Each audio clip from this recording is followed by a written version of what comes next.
بسم الله الرحمن الرحيم. عن أبي هريرة رضي الله تعالى عنه قال رسول الله صلى الله تعالى عليه وسلم في الحديث: إن في الجنة 100 درجة أعدها الله للمجاهدين في سبيل الله ما بين الدرجتين كما بين السماء والأرض. رواہ البخاری۔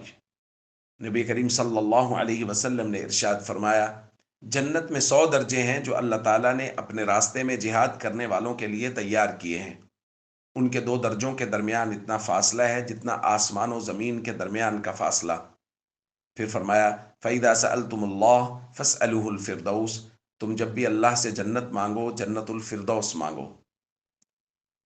دوستو، مجاہدین فی سبیل اللہ کے لیے اللہ تعالیٰ نے جنت میں بہترین مہمان نوازی کا انتظام کر رکھا ہے، اور یہ بات ہمیں مزاج شریعت سے سمجھ بھی آتی ہے کہ وہ لوگ جو اعلاء کلمت اللہ، دین اسلام کی سربلندی کے لیے تمام تر تکالیف، مصائب، پریشانیاں، دکھ، بھوک، پیاس برداشت کر کے اللہ کے حضور پہنچیں گے، اللہ تعالیٰ کے ہاں ان کا کس قدر بڑا مرتبہ اور مقام ہوگا۔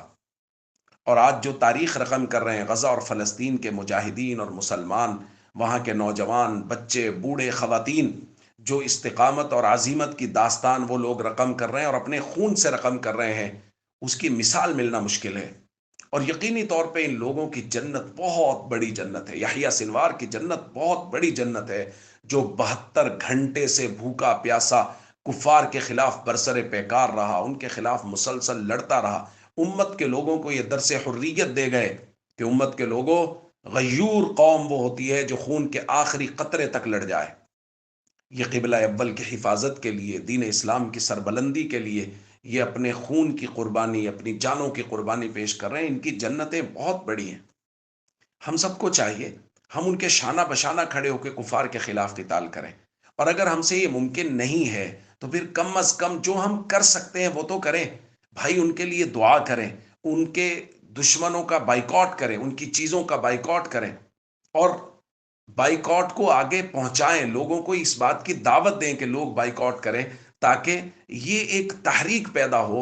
جو مسلمان وہاں موجود ہیں، وہ کفار کے خلاف برسر پیکار ہیں، وہ لڑ رہے ہیں، وہ لڑیں، اور جو دور ہیں وہاں نہیں پہنچ سکتے، وہ بائیکاٹ کے ذریعے سے ان کا حصہ بنے، ان کی طاقت بنے، ان کی قوت بنے، اور ہم سب کو مجاہدین کی طاقت اور قوت بننا چاہیے۔ السلام علیکم ورحمۃ اللہ وبرکاتہ۔